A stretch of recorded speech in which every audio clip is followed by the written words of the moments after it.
On April 1st, 2022, a blank digital canvas appeared online.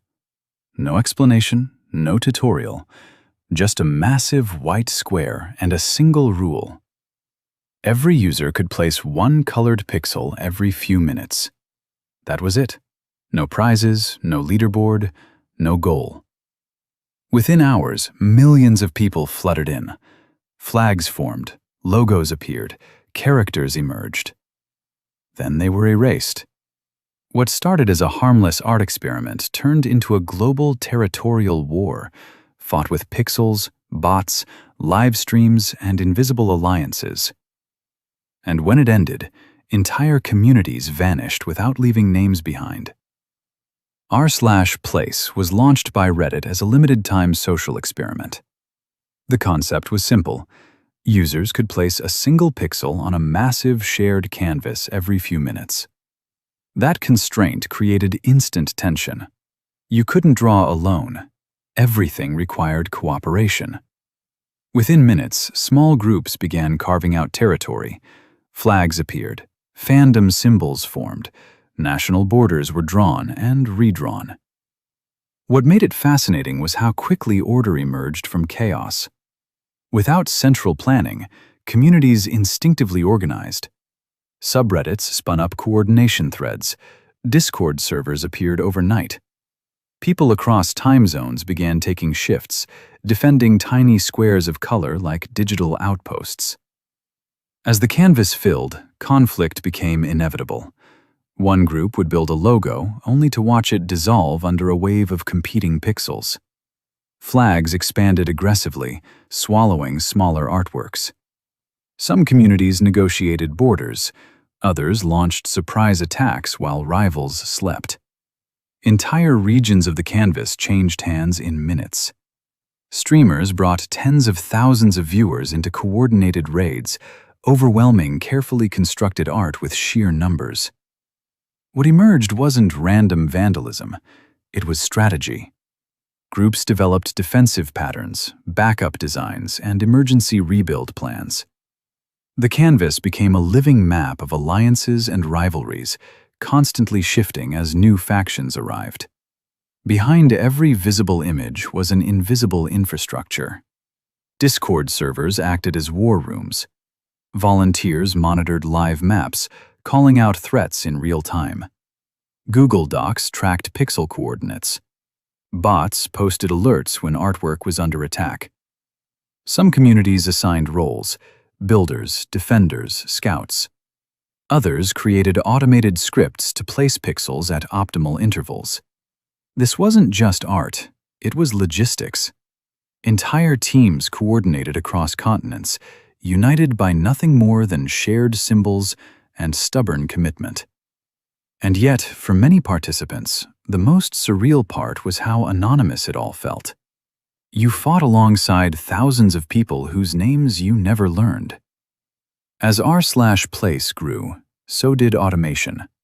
Some groups deployed bots to place pixels faster than humans ever could. Suddenly, sections of the canvas began changing with mechanical precision.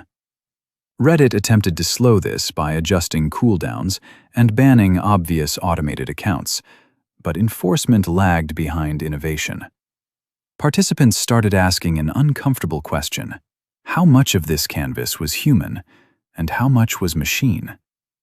In some regions, artwork rebuilt itself seconds after being erased. Nobody claimed responsibility. No coordination messages appeared. Patterns simply re-emerged. It became impossible to tell where organic collaboration ended and automated persistence began. Amid the chaos, something unexpected happened. Entire artworks appeared without clear authorship.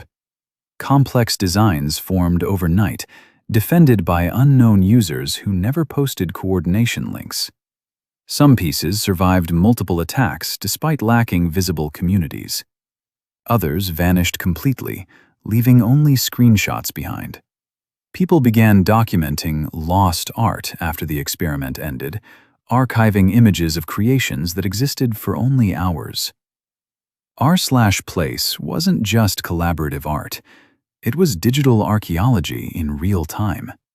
Every pixel carried a history, and when the canvas reset, most of that history evaporated instantly. As activity intensified, Reddit administrators stepped in.